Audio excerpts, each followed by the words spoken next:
நீ மற்றவங்களை விட வித்தியாசமா இருக்கிறன்னு வச்சுக்கோயேன். எப்படி வித்தியாசமா இருக்கிற? நான் சொல்ற உண்மையான ஒரு சம்பவம் நடந்தது. என்ன சம்பவம் தெரியுமா? ஒரு பிஸ்கெட் கம்பெனிங்க. அந்த பிஸ்கெட் கம்பெனியில ஒருத்தர் ஒரு மேனேஜர் இருந்தார். மேனேஜர் தான். அவர் 25 வருஷம் வேலை செஞ்சு ரிட்டையர் ஆயிட்டார் சார். ரிட்டையர் ஆன அந்த ஆள் போனதிலிருந்து பிசினஸ் டவுன் ஆக ஆரம்பிச்சிருச்சு. ரொம்ப பெரிய பெரிய பெரிய பெரிய எக்யூப்மெண்ட்ஸ், மெஷின்ஸ், குவாலிட்டி குறையவே இல்லை. என்ன பிரச்சனைனா, ஃபாரின் கண்ட்ரீஸ்க்கு போகுதில்ல இந்த பிஸ்கெட் பேக்கெட்ஸ். அந்த பிஸ்கெட் பேக்கெட்ல அந்த பேக்கெட் ஒன்று இருக்கு. அந்த பேக்கெட் வந்து அட்டை டப்பா. அதுல 25 பேக்கெட் போகுதுன்னா 21, 22ல தான் பிஸ்கெட் இருக்கு. 3த்துல பிஸ்கெட் இல்லை. பேர் கெட்டு போய் குறைய ஆரம்பிக்குது கம்பெனியினுடைய நேம். எவ்வளவோ பார்த்துட்டாங்க, எப்படி பிஸ்கெட் குறையுது உள்ள. கரெக்டா தான் பேக்கிங் நடந்துட்டு இருக்கு, எல்லாமே கரெக்டா இருக்கு. எங்க தப்பு நடக்குதுன்னு தெரியல. அந்த 25 வருஷம் எக்ஸ்பீரியன்ஸ் இருந்தார்ல, நான் சொல்றது RI, ரியல் இன்டெலிஜென்ஸ். அந்த ஆளை கூப்பிட்டார். என்னையா நீ போனதுல இருந்து ஏதோ நடக்குது, என்ன பிரச்சனை? அவர் வந்து எல்லாத்தையும் சூப்பர்வைஸ் பண்ணிட்டு இப்படி சுத்தி பார்த்துட்டு, இந்த உள்ள இருந்து வரும்ல பிஸ்கெட் பேக் பண்ற, பிஸ்கெட் போட்டு பேக் பண்ற இந்த மெஷின் தள்ளோம்ல, பேக் பண்ணி தள்ளும். அந்த பேக் பண்ணி தள்ளுற அந்த இடத்துல அவர் ஒரு ஃபேன் வச்சிருந்திருக்கார். அது எதுக்கு ஃபேன் எடுத்துட்டாங்க. அந்த ஃபேன் என்ன தெரியுமா? பிஸ்கெட் இல்லாத பாக்ஸ் வந்துச்சுன்னா அடிச்சு தள்ளிடும். அந்த ஃபேனை யாரோ ஒருத்தன் இங்க எதுக்கு ஃபேன் அப்படின்னு எடுத்துட்டான் ஒருத்தன். பிஸ்கெட் பேக்கெட்ஸ்ல வந்து பிஸ்கெட் இல்லாமையே பேக் பண்ணி போயிருக்கு. இதை எனக்கு ஒரு கூட்டத்தில் தகவலாக தந்தவர் இந்த தமிழ்நாட்டின் அமைச்சர். ஒரு ஸ்டூடெண்ட்ஸ் கேதரிங்ல பேசும்போது அவர் கொடுத்த தகவல், ரியல் இன்டெலிஜென்ஸ்க்காக அவர் கொடுத்த தகவல். உன்னை நம்பி ஒரு $1000 இல்லைன்னா உன்னை நம்பி ஒரு 3 லட்சம் ரூபாய் உன் கையில வந்து ஒரு ப்ராஜெக்டாக ஒரு கம்பெனி கொடுக்குதுன்னா, அதனால அந்த கம்பெனிக்கு ஒரு 30 லட்சம் ரூபாவது பிரயோஜனம் இருந்தாதான் உன் கையில 3 லட்சம் ரூபாய் வரும். அந்த 30 லட்சம் ரூபாவை நீ சம்பாரிச்சு கொடுக்கிற புத்தியுடன் நீ வெளியேறுகிறாயா? I will hire you. You can demand. நான் உனக்கு 50 லட்சம் ரூபாய் பண்ணி தரேன் per annum. இது பாருங்க, இப்ப நானும் நீங்களும் பேசிட்டு இருக்கோமா, நமக்கு முன்னால நடுவுல எனக்கு உங்களுக்கு நடுவுல ஒரு கலவரம் நடந்துட்டு இருக்கு. லைஃப் இப்படிதான். ஆனா அந்த கலவரத்தை தாண்டி நான் பேசுறேன், இந்த கலவரத்தை தாண்டி நீங்க கேக்குறீங்க. That is life. செட்டில் ஆயிடுச்சு. You can demand. எப்போ டிமாண்ட் வரும்னா, எப்போ உன்னுடைய குவாலிட்டியை நீ ஹை பண்ணிக்கிறியோ அப்போ. ஒரு கார் கம்பெனியில கார் ஒருத்தன் வாங்கியிருக்கான். அந்த கார் ஊட்டி நடந்த கேஸ் ஸ்டடி. கார் கம்பெனி கொண்டு போய் புது கார் ஐஸ்கிரீம் வாங்க போவானா. அவன் வாரத்துல 2 நாள் போவானா. போகும்போது அவன் ஒரு மாசம் ஒரு நாள் வெண்ணிலா வாங்குவான், ஒரு நாள் சாக்லேட் வாங்குவான். வெண்ணிலா வாங்கும்போது கார் ஸ்டார்ட் ஆகி வந்துருது. சாக்லேட் வாங்கும்போது கார் ஸ்டார்ட் ஆகல. சாக்லேட் ஐஸ்கிரீம் வாங்கும்போது கார் ஸ்டார்ட் ஆகல. இதை அவன் ஒரு வாரம் பார்த்துருக்கான். உடனே தகவல் கொடுத்துருக்கான். அங்கிருந்து HR மேனேஜர் பேசினாரா, இல்ல இன்னொரு 1 மாசம் நீங்க பாருங்க. இன்னொரு 1 மாசம் பார்க்கும்போது இதே பிரச்சனை தான். வெண்ணிலா வாங்கும்போது கார் சீக்கிரம் கிளம்பிடுது, சாக்லேட் வாங்கும்போது கார் கிளம்ப மாட்டேங்க. என்னடா பிரச்சனைன்னு கொண்டு போய் எல்லாம் பார்த்தாங்க, ஒன்றும் பிரச்சனை இல்லைன்னு தான் வருது. அதுல ஒரு இன்ஜினியர் கிளம்பி வந்திருக்காருங்க. நீங்க சாக்லேட் வாங்குங்க, நீங்க வெண்ணிலா வாங்குங்க, நான் பாக்குறேன். அவர் வாங்கிட்டு 2 நாள் பார்த்துட்டு அவர் ரிப்போர்ட் எழுதினார். கார் நிக்குது இல்ல, அப்படி நிற்கும் போது வெண்ணிலா வாங்கும்போது அவர் உடனே எடுத்துட்டு போயிடுறாரு. வெண்ணிலா சீக்கிரம் கிடைக்குது. சாக்லேட் மேனுஃபேக்சரிங்க்கு 12 ல இருந்து 15 நிமிஷம் ஆகுது. அப்ப அந்த கார் நிற்கும் பொழுது அந்த ஃப்ரீசர் பாக்ஸ் இருக்குல்ல, அதுல இருந்து வரக்கூடிய அந்த அதிகமான அந்த காற்றால அந்த இன்ஜின் வந்து கம்ப்ரஸ் ஆகும் அப்படிங்கறத அவர் கண்டுபிடிச்சிருக்காரு. சோ ப்ராப்ளம் சால்விங் அப்படிங்கிறது உங்களுடைய ரியல் இன்டெலிஜென்ஸ் மூலமா வரும். நான் இன்னைக்கு இருக்கக்கூடிய இளைஞர்கள் மீது ஒரு குற்றம் சுமத்துறேன். அதுக்கு மூத்த ஜெனரேஷன் காரணமா இருந்ததுன்னா அவங்க மேலேயும் அந்த குற்றம் போகும். சில பல நின்று நிதானித்து செய்யக்கூடிய பணிகளை நிறைய மிஷனரிஸ் வந்துட்டதுனால நின்று நிதானித்து பண்ணாம மிஷின்ஸை நம்பி அப்படியே போய்கிட்டு இருக்கீங்க. மேனுவலா இருக்கக்கூடிய விஷயங்கள் இன்னைக்கு குறைஞ்சு போச்சு. நான் சொல்றேன் பாருங்க, இந்த புத்தியில சில விஷயங்களை பிளான் பண்ணுங்க. நான் ரெக்கார்ட் ஆயிட்டு இருக்கு, நான் ஒரு விஷயத்த சொல்றேன். நான் இதை எவ்வளவாக நம்புவதே இல்லை. இது என்னுடைய ஆபீஸ், அவ்வளவுதான். இதை நான் ரொம்ப நம்புறது இல்லை, இதைத்தான் நம்புறேன். ஏன்னா இதை நான் மாத்திக்கிட்டே இருப்பேன். இது எப்ப வேணாலும் ஹேங் ஆகும், இது ஹேங் ஆகாது. Have a book, your personal book. அந்த புக்கை வந்து உங்களுடைய கம்பெனி தொடங்குற முதல் நாள்ல இருந்து you start your record. நான் இன்னைக்கு என்ன பேசுறதுங்கிறது நான் இங்க உட்கார்ந்து சிந்திச்சுட்டே இருந்தேன்னு சொன்னேன்ல, ஏற்கனவே என் மைண்ட் ஆழத்துக்குள்ள ப்ரோக்ராம் ஆயிருக்கு. எங்க ப்ரோக்ராம் ஆச்சுன்னா தூங்கிட்டு இருக்கும்போது ப்ரோக்ராம் ஆயிடும். நம்ப மாட்டீங்க நீங்க. ஏன் தூங்கிட்டு இருக்கும்போது எனக்கு ப்ரோக்ராம் ஆகுதுன்னா 24 மணி நேரமும் நான் இதையே சிந்தித்துக் கொண்டிருக்கின்ற பொழுது நீங்க கான்ஷியஸே இல்லாத டீப் ஸ்லீப்க்கு போகும்போது கூட உங்களுடைய சப்கான்ஷியஸ் வந்து உங்களுக்கு ஆன்ல இருக்கும். அம்மாக்களுக்கு அப்படித்தான், குழந்தை வளர்க்கும் போது டீப் ஸ்லீப்ல இருந்தாலும் சப்கான்ஷியஸ் ஆன்ல இருக்கும். சாதாரணமா நான் உங்களுக்கு சொல்லிட்டு போறேன், ரொம்ப அலர்ட்டா இருங்க my dear children. Stay alert. உங்களுடைய காம்படிஷன் இங்க இல்லவே இல்லை. இந்த 2 பேர் ஃபர்ஸ்ட் பிரைஸ் வாங்குறாங்க, இந்த 2 பேர் மெடல் வாங்குறாங்கன்னு சொல்றாங்கல்ல, they are not your competitors. உங்க காம்படிட்டர் எங்க இருக்கான் தெரியுமா? ஆஸ்திரேலியால இருக்கிறான், ஜெர்மன்ல இருக்கான், அமெரிக்கால இருக்கிறான், கனடால இருக்கிறான், எமிரேட்ஸ்ல இருக்கிறான். அவர்கள் எல்லோரையும் ஜெயிக்கக்கூடிய அந்த ஆற்றலை நீங்க எந்த கம்பெனிக்கு சேர்றீங்களோ அல்லது நீங்க எந்த தொழிலை தொடங்குகிறீர்களோ அதில் செலுத்துங்க. Stay different. உங்களுடைய ஆக்கத்தை நீங்கள், நான் இந்த தாய் ஒரு 2 விஷயத்தை உங்க மனசுல போட்டுட்டு போறேன். I really concern about my generation. இந்த ஜெனரேஷன் சாதாரண ஜெனரேஷன் இல்ல. சைலண்ட் ஜெனரேஷன் ஒன்னு இருந்தது. சைலண்ட்க்கு அப்புறமா பூமர்ஸ் வந்தாங்க.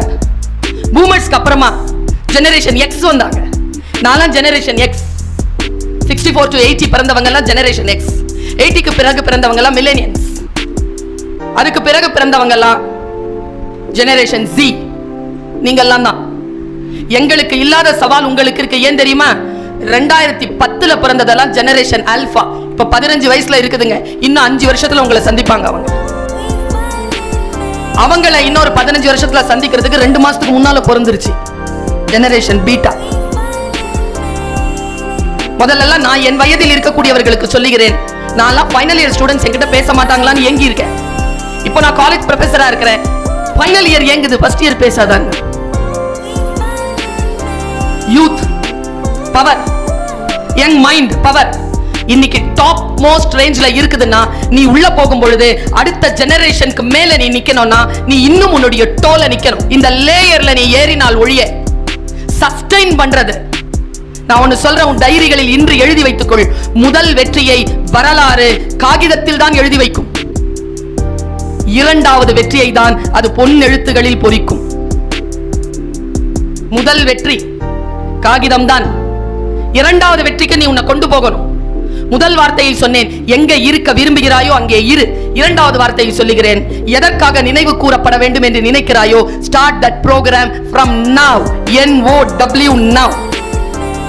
எதற்காக நினைவு கூறப்பட வேண்டும் என்று விரும்புகிறாய்? சிக்னேச்சர் போட்டுட்டு போ. அது யூத்தா இருக்கிற நீ. This is the greatest phenomenon of the earth. Time. You have youth, time. இந்த மேடையில் இருக்கக்கூடிய யாருக்கும் இல்ல உங்ககிட்ட இருக்கிற அந்த காலம்.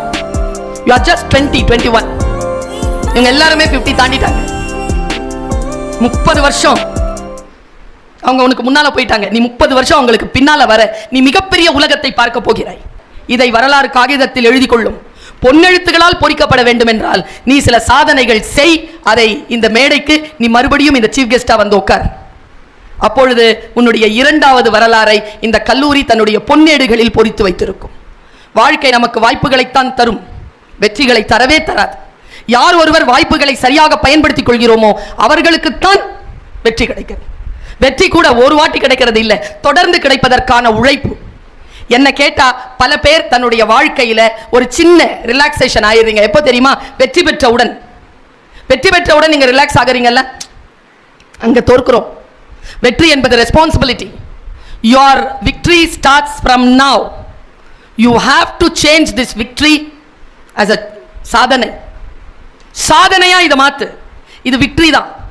இந்த விக்டரியை சாதனையா மாத்துறதுக்கு கிளம்பு. பரவாயில்ல, உன் கையில இருக்கக்கூடிய கால் லெட்டர் 12 லட்சம் ரூபாய் தான் இருக்கா? go. don't say no. go and grow. go and grow. நமக்கான வாய்ப்பு பல நேரங்களில் அவ்வளவு சாதாரணமா கிடைக்காது குழந்தைகளை. எனக்கு தெரிஞ்சு இந்த 3 வருஷத்துல உங்கள் வரைக்கும் வந்து பிரபலமான எத்தனையோ டேலண்ட்ஸ் இருக்காங்க. நான் உங்க வரைக்கும் வந்து சேர்றதுக்கு 30 வருஷம் செலவழிச்சிருக்கேன். 27 வருஷம் நீங்க யாருன்னு எனக்கு தெரியாது, நான் யாருன்னு உங்களுக்கு தெரியாது. ஆனால் 27 வருஷமும் இதே வேலையை நான் செய்திருக்கிறேன். இன்றைக்கு உங்கள் முன்னால் நிற்கிறேன். கொரோனா காலத்துல எத்தனையோ ஸ்பீக்கர்ஸ் எந்த வாய்ப்பையும் எடுத்துக்கொண்டதில்லை. என்னை போல ஒரு 4-5 பேர் தான் தமிழ்நாட்டில் லேப்டாப்க்கு முன்னால் உட்காந்து பேசணும்ப்பா. இந்த மாதிரி மீட்டிங்ல நின்று பேசுறது தான் நல்லா இருக்கும். உங்க முகத்தை நான் பார்த்து என் முகத்தை நீங்க பார்த்து பேசுறது. இந்த எழுச்சியோடு நீங்க லேப்டாப்க்கு முன்னால பேச முடியுமா மேடம்? அதுல என்ன பயம் தெரியுமா? நம்ம மூஞ்சியை நாமளே பார்த்துட்டு பேசணும். எங்க எழுச்சி வரும்? எங்கேயாவது ஒரு இடத்துல நமக்கு நாமே பேசிக்கிற மாதிரி இருக்கும். ஆனால் அந்த அட்வர்சிட்டி காஷன்ட் இருக்குல்ல, நான் ஜெயித்ததுக்கு காரணம் adversity quotient and social quotient. My dear children, social quotient adversity quotient தான் என்னை இங்க நிறுத்தி இருக்கு. என்ன இல்லை, நான் ரொம்ப சாதாரணமான பெண் தான். ரொம்ப சின்ன குட்டியான ஒரு என்னுடைய அளவு ரொம்ப சின்னது. ஏனென்றால் உங்களுடைய வெற்றியும் உங்களுக்கு முன்னால் இருக்கக்கூடிய வாய்ப்பும் மிகப்பெரியது என்பதற்காக சொல்றேன். என்னுடைய தாயார் என்கிட்ட சொன்ன வார்த்தை, உன்னை உங்க அப்பா நீ பிறந்த போது பார்க்க வராததுனால நான் உன்னை கையில எடுத்துக்கிட்டு ரிக்ஷால மாமா வீட்டுக்கு போனேன். உங்க அப்பா வீடு எனக்கு தெரியாது. இந்த செய்தியை அம்மா எனக்கு கொடுக்கும் பொழுது ஐ வாஸ் டோட்டலி ஷேட்டட். ஏன்னா நான் வெளிநாடு போறதுக்கு கரெக்டாக சூட்கேஸை பிடிச்சிட்டு இருக்கும்போது சொல்லிச்சு எங்க அம்மா, ஃபர்ஸ்ட் தடவை வெளிநாட்டுக்கு போறேன். எங்க அப்பா நான் எனக்கு உயிர். ஹாஸ்பிட்டல் என்ன பார்க்க வரலங்கிறாங்க எங்க அம்மா. எங்க அப்பா பார்க்க வரலையா? ஏன்னு கேட்டேன். கருப்பா பிறந்துட்டேன், அதனால நான் பொம்பளை பிள்ளையா போச்சுன்னா அப்பாவை பார்த்தேன். அப்பா சைலண்ட். அப்பா is அக்ரிங் that he is accepting that he has not come. அப்பா நீங்களான்னு சொல்றேன். அப்படியே குனிறார். அம்மா சொல்றாங்க, உன்னை கையில தூக்கிக்கிட்டு இப்படி போனேன், கையில காசு இல்லை, நாலனா 25 பைசா 15 பைசா உனக்கு பாலுக்கு வேணும். ஏன்னா பயத்தில் எனக்கு உனக்கு கொடுக்கறதுக்கு பால் இல்லை. 10 பைசா தான். இதை வச்சுட்டு நான் எப்படி போவேன்? ஸ்டான்லி எப்படி போவேன் நான்? நீ கோஷாஸ்பத்திரியில் பிறந்திருக்க, பார்டர் தோட்டத்தில் வீடு மாமாக்கு. என் மாமானா எங்கள் தாத்தாக்கு. எப்படி போவேன்? எனக்கு ஒன்றுமே தெரியாது.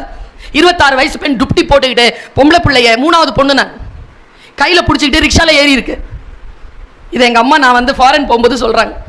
அப்படி ஏறினேன். அந்த ஆள்கிட்ட சொன்னேன். அவன் 1 ரூபா கேட்டார். ரிக்ஷாக்காரர் 1 ரூபாலாம் இல்லை, 4 தான் இருக்குது. 4 கூட 25 15 பைசா எங்கள் பொண்ணுக்கு பாலுக்கு, உனக்கு 10 பைசா தான் தருவேன். வட சென்னைக்காரர்ல, அவர் வீடு இங்கே தானா, பார்டர் தோட்டம் தானே. சரி சரி ஏறு அப்படின்னா அப்படி தூக்கி என்னை உட்கார வச்சிருக்காங்க. தூக்கி உட்கார வச்சதுல என்னுடைய 2 காலை அப்படி டுப்புன்னு வெளியில் வந்துருச்சு. குட்டி சரியா சுத்தலை காலை, அப்படி சுத்தலாம் தெரியாது. முதல்ல கால் வெளியில் வந்தோடனே 2 பிங்கா கால் தொங்கி இருக்கு. இப்படி எங்கள் அம்மா சொல்கிறாங்க, இந்த 2 பிங்கா அப்படி நான் சொன்ன கருப்பாக பிறந்தேன்னா கால் எப்படி பிங்கா இருக்கும்? பிறந்த குழந்தைக்கு கால்லாம் பிங்கா தான் இருக்கும். 5 பிள்ளை பெற்றது சொல்லுது, நம்பிட்டேன். இந்த 2 கால் தொங்குச்சு இல்லை, அந்த கால் தான் இப்போ செருப்பு போட்டுக்கிட்டு ஃப்ளைட் ஏற போகுது. எனக்கு எங்கள் அப்பா கூப்பிட வராதது மறந்து போச்சு. எங்கள் அம்மா கொடுக்குற மோட்டிவேஷன் ஞாபகம் வந்துருச்சு. போனால் கடலில் கால் நினச்சிரு. எங்கம்மா? மலேசியா போகிறல அங்கே கால் நினச்சிரு. ஏம்மா? என் பிள்ளை கால் தொட்ட தண்ணி உலகெல்லாம் சுத்தம், போயிட்டு வா சொல், வாங்கி வச்சு. நான் அப்படி தான் உங்ககிட்ட சொல்லிட்டு இருக்கேன் இந்த 40 நிமிஷமா. சொல், வாங்கி வச்சுக்கோ. நான் போய் கால் நினைச்சேன். 31 நாடுகளுக்கு பயணம் செஞ்சிருக்கேன். அங்கே ஆரம்பித்த பயணம். ஆனால் சூப்பர் மேட்ரு ஒன்று இருக்குது இதுக்குள்ள. ஒரு டிக்கெட்டையும் என் சொந்த செலவில் வாங்கினதில்லை. எங்கேருந்து ஆரம்பித்த பயணம் தெரியுமா? இது இல்லை மேட்டர். என்னை ரிக்ஷாக்காரர் கூட்டிகிட்டு போனார்ல, அந்த 10 பைசாவை அவர் வாங்கவே இல்லை. பிறந்த 3வது நாள்லேருந்து ஃப்ரீயாக ட்ராவல் பண்ணிட்டு இருக்கிறேன். 10 பைசா செலவில்லாமல். அந்த 10 பைசா செலவில்லாமல் ட்ராவல் பண்ண வச்சது என் கல்வி, என் உழைப்பு. இந்த கல்வியையும் உழைப்பையும் புத்தியையும் பிள்ளைகளை ஆயுதமாக பிடிச்சு கொள்ளுங்க. யாரையும் நம்பாதீங்க, அன்பு செலுத்துங்க. வாழ்க்கையினுடைய மிகப்பெரிய டிசிஷன்ஸை யார் கையிலும் கொடுத்துடாதீங்க. யாரையும் ஜெயிப்பது என்பது ரொம்ப எளிது. ஆனால் சஸ்டெயின் பண்ணிட்டு நல்ல மனிதர்களா வல்லவர்களா இருப்பது ரொம்ப சிரமம். அந்த சிரமத்தினுடைய அடி நாதத்தை தொட்டு சொல்கிறேன், ஒருபோதும் உன்னுடைய மனசை வேறு விஷயத்துல டீவியேட் ஆக விடாத. Have a goal always. காலையில் எந்திரிக்கிறியா, சாயந்தரம் போறது வரைக்கும், தூங்க போறது வரைக்கும், ஹேவ் அ கோல். அப்படியே ரியாக்ட் பண்ணாம அப்படியே ரியாக்ட் பண்ணிட்டே இருந்துடாத. ரெஸ்பாண்ட் பண்ணிக்கிட்டே போ. லைஃபை ரெஸ்பாண்ட் பண்ணிட்டு போறதுக்கு கவனம். நான் ஒரு வார்த்தையை சொல்றேன், கவனம். கவனம் இந்த ஜெனரேஷனுக்கு இல்லாத பழக்கம். நேற்று தான் நாங்கள் NSS கேம்ப் முடித்தோம். லீடர்ஸ் என்கிட்ட ட்ரெயின் ஆன லீடர்ஸ். நேற்று சீஃப் கெஸ்ட் வந்து உட்காராரு. சீஃப் கெஸ்ட்டுக்கு வந்து ஸ்நாக்ஸ் டீ கொடுக்கணும். உங்களை எத்தனை பேருக்கு சீஃப் கெஸ்ட் வந்தாங்கன்னா, விருந்தினர்கள் வந்தாங்கன்னா அவங்களுக்கு ஹாஸ்பிட்டாலிட்டி பண்ண தெரியும்? படித்தா மட்டும் போதாது. வாழ்க்கையில் சில நுட்பங்கள் தெரியணும். வெறும் படிச்சுட்டு இன்ஜினியராகவே இருக்கிறீங்களா மேடம் நீங்கள்லாம்? வீட்டுக்கு போனால் நான் படிச்சுட்டு நான் என்ன சொல்ல வருகிறேன் என்றால் நான் என் பையன் சொல்லமா தள்ளுமா அப்படின்ட்டு போவான். அவனுக்கு நான் அம்மா தான். ஒரு போன வாரம் சொல்கிறான் என் பையன், என்ன தொண்டை கட்டிக்கிட்டே இருக்கு, நிறைய மீட்டிங்கா? ஆமாம் அப்படின்னா நல்லா ஏண்டா நல்லா பேசுகிற வரைக்கும் நான் கூப்பிட்டுக்கிட்டே இருப்பாங்கடா. லா படிக்கிறான், அதான் சொல்கிறேன் ஒரு நாளாவது நல்லா பேசு அப்படின்ட்டு போயிட்டான். எப்படி இருக்கும் எனக்கு? பையன் அப்படி தான் பேசுவான். அம்மாக்க கிட்ட பையன் அப்படி தான் பேசுவான். தள்ளும்பாங்க. என் அண்ணா என்ன நடுவில் நிற்கிற தள்ளும்பாங்க. இங்கே எல்லாரும் வாங்க மேடம் வணக்கம் மேடம் பீங்க. வீட்டுக்கு போனால் நான் வேற எல்லா இடத்துலையும் கொடி தூக்கிக்கிட்டே இருக்க முடியாது. அதையும் மனசில் வச்சுக்கோங்க. எல்லாமே இப்படி அலைய முடியாது. கொண்டு வந்து சீஃப் கெஸ்ட்டுக்கு டீ அந்த ஸ்நாக்ஸும் பிஸ்கெட்டை வைக்க சொல்கிறேன். ஃபஸ்ட்டு கொண்டு வந்து டீ வைக்குது. டீயை சாப்பிட்டுட்டு சமோசா சாப்பிட முடியுமா? Basic knowledge. சமோசா சாப்பிட்டுட்டு தானே மேடம் டீ சாப்பிட முடியும். ஏன் தெரியுமா? அது இல்லை குழந்தைகளுக்கு. வீட்டுக்கு எந்த விருந்தும் வர்றதில்லை. வீட்டில் ப்ராக்டிஸே இல்லை. வீடு அப்படி ஆயிடுச்சு. நாமாவது ட்ரெஸ் பண்ணிட்டு ஹோட்டலுக்கு போவோம் சாப்பிட்றதுக்கு குடும்பத்தோட. இப்போ அந்த பழக்கமும் போயிடுச்சு. எல்லாம் இந்த